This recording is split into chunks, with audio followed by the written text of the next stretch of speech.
Dear students, मैं ज्योति Saxena MS college Bikaner से।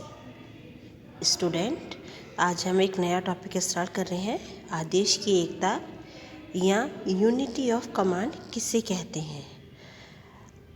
आदेश की एकता यानी ऑर्डर, कमांड, ये सब एक जैसे लगते हैं, जो एक प्रभावशाली शब्द है और प्राधिकार की इस उम्मीद से जुड़ा होता है कि अधीनस्थ उसका पालन करेगा।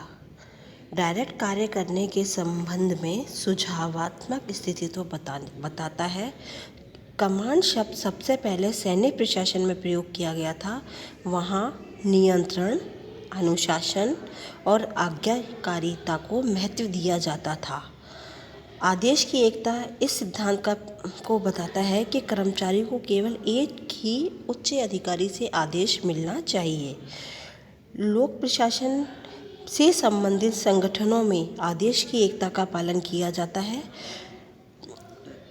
व्यक्ति के समूह से बने संगठन में सभी कार्य सही तरीके से हो सकें, लक्ष्य प्राप्त किए जा सकते हैं। इसके लिए यह ज़रूरी है कि हर व्यक्ति को ये मालूम होना चाहिए कि उसे किससे आदेश प्राप्त करना है और वह किसके प्रति उत्तरदायी होगा।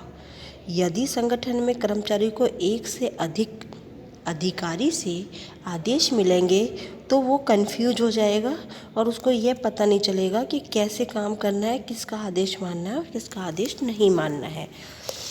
इसलिए कहा जाता है कि आदेश की एकता का नियम पद सोपान व्यवस्था से जुड़ा होता है। कर्मचारी को केवल एक ही निकट अधिकारी से आदेश मिलते हैं। आदेश की एकता का सिद्धांत सत्ता, उत्तरदायित्व और नेतृत्व को भी बताता है।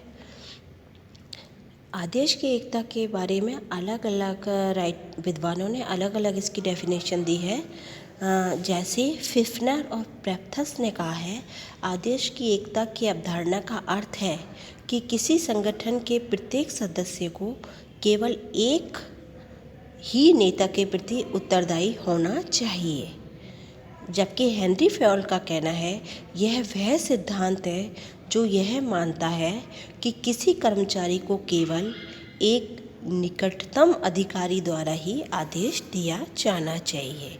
यानी यह सिद्धांत एक व्यक्ति और एक बॉस पर की अवधारणा पर बल देता है। इसके कुछ लाभ भी हैं आदेश की एकता के सिद्धांत से। अगर हम संगठन में आदेश की एकता के सिद्धांत को अपनाते हैं तो संगठन में सत्ता के सूत्रों में स्पष्टता आती है।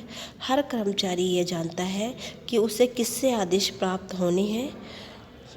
साथ ही संगठन में कार्यों और आदेशों में दोहराव टकराव नहीं होता, अनुशासन और नियंत्रण बना रहता है। आदेश की एकता से जोड़ तोड़ करने वाले, भड़काने वाली कर्मचारियों की गतिविधियों पर नियंत्रण लग जाता है।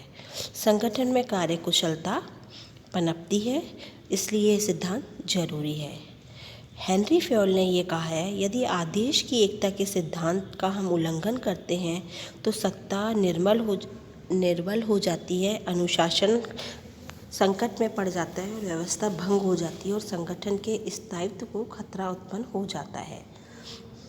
एक ही व्यक्ति के ऊपर जब दो अधिकारी सत्ता का प्रयोग करेंगे तो गड़बड़ी होगी।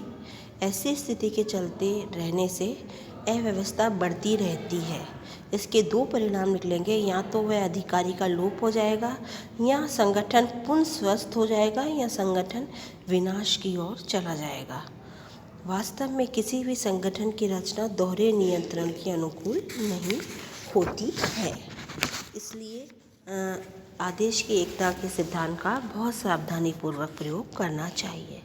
लेकिन इन विशेषताओं के बाद भी आदेश की एकता के सिद्धांत का यह कहकर आलोचना की जाती है कि लोक प्रशासन में ये संभव हमेशा नहीं है कि एक कर्मचारी को एक ही अधिकारी से आदेश मिले।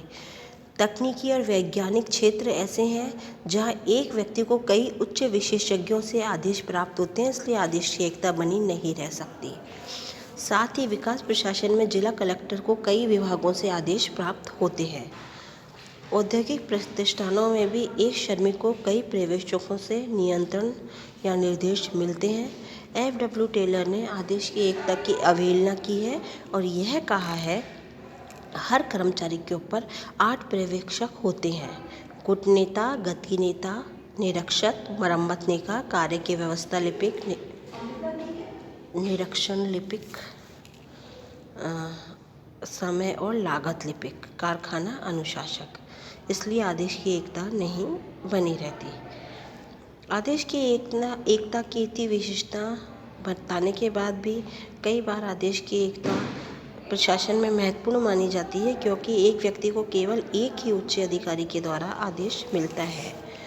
लूथर गुलिक ने कहा है कि यदि इस सिद्धांत का कठोर से पालन किया जाता है तो कुछ घातक परिणाम पैदा हो जाते हैं, किंतु यह परिणाम अकार्यकुशलता और अनुत्तरदायित्व की तुलना में कुछ भी नहीं है, जो इस सिद्धांत का उल्लंघन करने पर पैदा होते हैं।